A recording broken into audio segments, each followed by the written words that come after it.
లోపర్చునంత పని నీ నోటి మాట వలన జరిగింపనీయకుము. అది పొరపాటున జరిగిందని దూత ఎదుట చెప్పకము.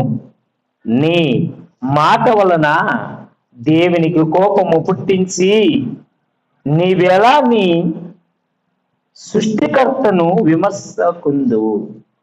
నిన్ను నీవి నరకానికి తెచ్చుకుంటావు. ఏం చేస్తారు? 10 మందిలో ఉన్నప్పుడు ఎవరైనా చంద అడిగినప్పుడు, ఏదైనా అడిగినప్పుడు, లేకపోతే ఏదైనా మాట్లాడినప్పుడు 10 మందిలో అబ్బాయి ఎంత గొప్పవాడు అనిపించుకోవడానికి ఏం చేస్తారంటే, ఇదిగో నేను ఎంత ఇస్తా. దేవుడు ఏమంటాడు?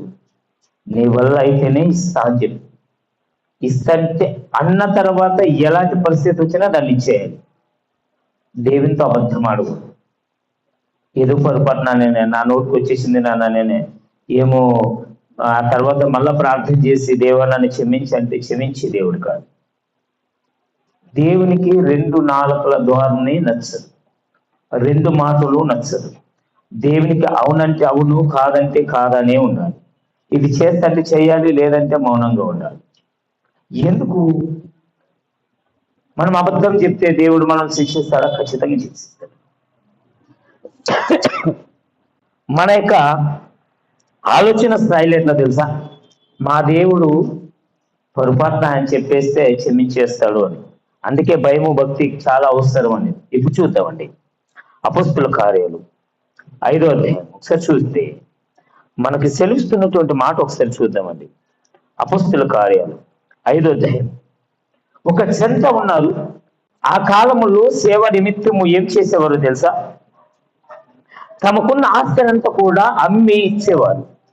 మీరు 4వ అధ్యాయం అంతా కూడా చూసుకుంటే అదే ఉంటుంది.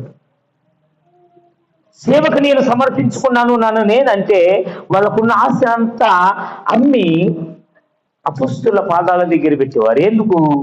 ఆ సేవ నిమిత్తం తిరిగే ప్రతి ఒక్కరికి అన్నం అవసరము, బట్టలు అవసరము, తినడానికి పోవడానికి ఖర్చు అవసరం. కాబట్టి వాళ్ళు ఎవరు పని చేసేవారు కాదు, కేవలం సేవ మాత్రమే చేసేవారు. కాబట్టి ఆ సంఘాన్ని పోషించడానికి లేక ఆ సంఘములు వాళ్ళ ఎంటున్న ప్రతి ఒక్కరికి తిండి పెట్టాలి. కాబట్టి దానము అనేటువంటిది, ధర్మం అనేటువంటిది, మేము దేవునికి మమ్మల్ని మేము సమర్పించుకున్నాము అన్నవారు తమ ఆస్తి నమ్మి డబ్బులు తెచ్చి పెట్టేవారు.